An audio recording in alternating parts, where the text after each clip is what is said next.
Hi guys! Magandang umaga! Welcome back po dito sa Kendara SRU channel for Showbiz Update. Andito na naman nga po akong mali, nagbabalik. Ang nagmamaganda na yung kachismasang Kimpaw, wala na pong iba si Kendara upang magatid sa inyo ng latest update and fresh happenings patungkol kina Kim Chiu and Paolo Avellino. And para nga po sa umagang ito, ang tatalakayin natin at pag-uusapan na ba'y eto nga isa na naman pong napakalaking ebidensya. Naku, huwag niyo akong maano-ano dito sa mga nahalungkat kong ebidensya ha. Kasi ipaliwanag niyo, sige, ipaliwanag niyo sa akin.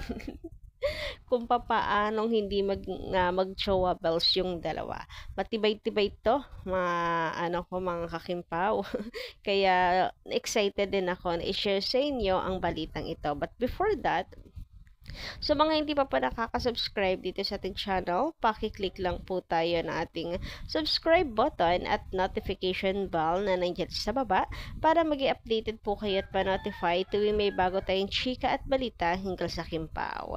Basta mga balita na may kinalaman kina Kim Chiu and Paolo Avellino, sagot na po natin yan. And eto nga, lahat naman tayo dito mga Kimpaw, no? Pero na lang kung may mga nag-over the bakod, may mga pumapasok ng taga-ibang linya. But anyway, papakalsa ko sa kanila, sila, sarili naman nila sinasaktan nila.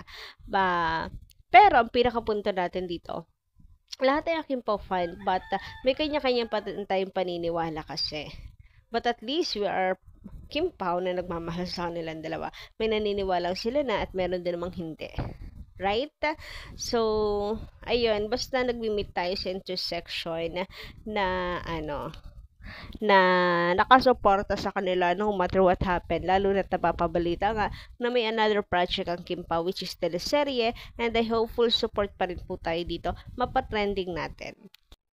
Anyway, eto nga yung pinag-uusapan natin. O, di ba? May kanya-kanya tayong paniniwala. Pero guys, explain this. Di ba? Ako'y nasa, diskusyonan. Tapos na yung movie, pwede na tayo magdiskusyonan. Charot. Hindi. Yeah, explain me this. Talagang eto, another evidence yan. Nakikita niyo yung hikaw na yan ni Kim. Di ba, hindi na lang sa jacket natin siya nakikita. Before kasi sa jacket, di ba, may letter A, which stand para sa atin, Avellino. Ngayon, nasa hikaw na. Aba'y matindi. Talaga namang may pa-personalize hikaw. Letter A. Anong ibig sabihin mo dyan, Kim? Sa apelyido mo naman, walang A. Kim Shu Chu Yap. Wala, di ba? Su Chu Yap. Walang A doon. Pero na lang sa Avelina. Charot. Pero hanga din talaga ako sa mga Kimpaw fans ng tatalas ng mga mata. Ayan o, letter A. Hikaw ni Kim. And eto pa, ang mas nakakawintang, si Paolo Avellino. Abay talaga naman konti na lang talaga sa sobrang pasusoka ng mga fans. Pati tutuloy ni Paolo makikita na. Charot. So, eto nga yan, letter K. Diba sa jacket niya lang natin yan nakikita? Sa jacket niya lang din, parehas sila ni Kim. Pero this time, nasa hikaw na din. Abay level up talaga. What is the meaning of this? Ayan letter K. As in K, Kim or Kimberly. And syempre, mas i-zoom pa natin. Letter K and letter A. Huy, grabihan naman talaga nga ang Kimpaw. Okay, sige, dito na ulit tayo. Sige, sabihin niyo sa akin, paanong friends lang ang dalawang to? Grabe, pa-level up ng pa-level up tayo. Sige, bigyan niyo akong ano game na game ako dyan. Charot. Lapagan ng evidences. Sige, paliwanag niyo sa akin, paanong friends lang ang Kimpaw? Abay, may paganyan.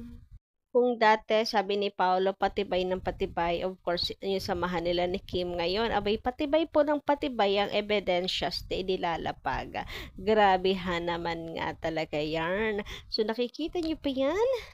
Sa susunod, malay niyo may mas malinaw pa tayong makuha.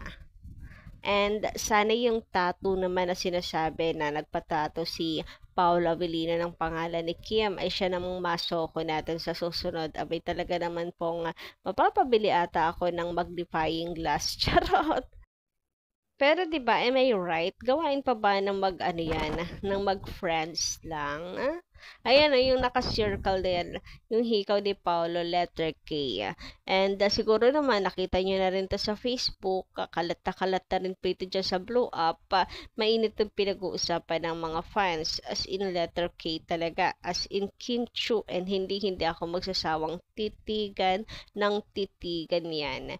Grabe. Tunay, di ba? Patibay na patibay ebidensya. Parang sinasa publiko na talaga nila ang kanila pong relasyon. Low-king pagsasa publiko. Bala na daw kayo. Patalinuhan na lang daw ng mga fans. Ganon. Anyway, sabi naman dito ni Madam Relay Denise de la Paz, komento niya dito, good morning po sa inyo. Miss Gandara, kailan kaya magkakaroon ng aminan tungkol sa totoong kung anong relasyon nila? Hindi kasi ako maka-move on sa nabasa ko sa Google tungkol sa kanila ni Kim Domingo. Paulit-ulit ko binabalikan yung seryosong pagbeso ni Kim Domingo. Ito yung magkasama sila sa Kidapawan. Ano ba kayo? Napaka-short clip lang nun. Hindi ka sila magkasama sa table, hindi nga sila magkasabay dumating, magkaiba sila sa sasakyan, hindi sila nagpapansinan na no conversations at all, just beso to greet each other, which is normal naman siya, nakikita natin sa mga artist. Nanonood ba kayo ng TV? Manood kayo sa ASAP at puro beso doon. Always. Kahit ka sa Showtime, ano ba? So, parang ano na lang siya, gawain na lang din po yan ng mga fans. Ay, ng mga fans ng mga artist. Nalala niyo ba yung interview ni Liza Soberano kay Ogie Diaz? Ito yung patunay na talagang nagbebesuhan lang sila kahit hindi kilala. Kasi, si Ogie, inuutusan niya si Liza maging palabate. Yung lapat, binibeso niya lahat. Ang problema dito, kay Liza, nasobrahan natin sa pagiging masunurin. Lahat ng tao talaga binibeso niya kahit hindi naman kailangan. So, naubos na lang yung oras niya. Kakabeso kaya tinatawanan siya ng mga tao. So, ang pinaka-point ko dito, managers, talaga nagpupush na dapat magbeso. Pero hanggang doon lang po yun. Napaka-short clip pinapalaki ninyo. Bakit hindi kayo makamove on doon? May nakita ba kayong yapusan na tawag doon? Lingkisan? Wala namang lingkisang nagaganap doon. So, for me, kung may Kim man nga sa buhay ni Paulo, si Kim Chu yun, hindi po Domingo. Na ata kayo, wrong send. Anyway, sabi naman dito ni Madam Ferlinda Golipapa. Tama ba ako? Medyo malabo na para sa mata ko, guys. Anyway, shoutout po sa inyo, magandang gabi. Naasar nga ako sa mga fans na iba. Grabe ang pagbabash kay Paulo. Mag-isip bago mang-bash. Sa tagal na naghintay si Paulo kay Kim. Tapos gaganyanin nyo si Pau. Konting masilip ninyo, i-bash nyo na siya. Samantalang si Kim, chill lamang kasi alam nakasama sa work nila yan. Kasi nga pareha silang artista. So, gets na gets yung yung work. Ito pa, sabi pa dito, ang gusto nyo parang poste, kakanta lang.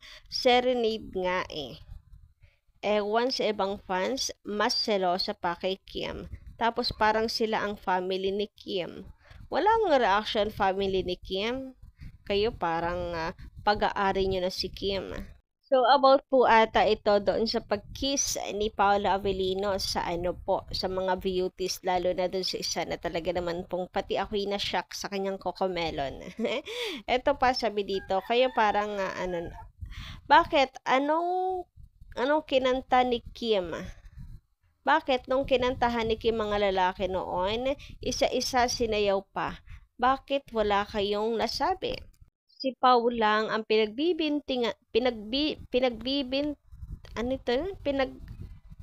si Pau lang binabantayan nyo.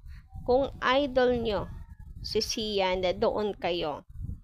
kinakawawa nyo na si Pao. Puro mali na lang. Yan, parang wala nang nagawang tama si Paolo, which is dun pa lang sa word na panghaharana, serenade. Dapat gets na yon. Ano na si Paolo Avellino, kumbaga lusot na doon. I don't know bakit sobra nga yung galit ng mga tao kay Pao. Anyway, wala tayong magagawa. May mga ganun talaga. Parte na yan ng showbiz. Kaya naman siguro tanggapin nila Kim and Paolo yan. Tagal na nila sa industriya. So, tayo na lang din tayo na lang yung manampal sa kanila. Charot, hindi. Wag na lang pansinin. Ganon. Wag na lang tayong makigaya siguro. Makigaya. Kung toxic sila mag-isip, wag na natin gayahin pa. Kasi para saan pa? 'Di ba? Yung pagiging kimpaw natin kung tayo rin lang naman yung mambabash sa kanila. Anyway, hanggang dito lang muna aking update. Thank you so much guys sa pakikinigan. Don't forget to click the subscribe button and notification bell for more updates. Maraming salamat. Kita-kits tayo sa susunod ko pong balita.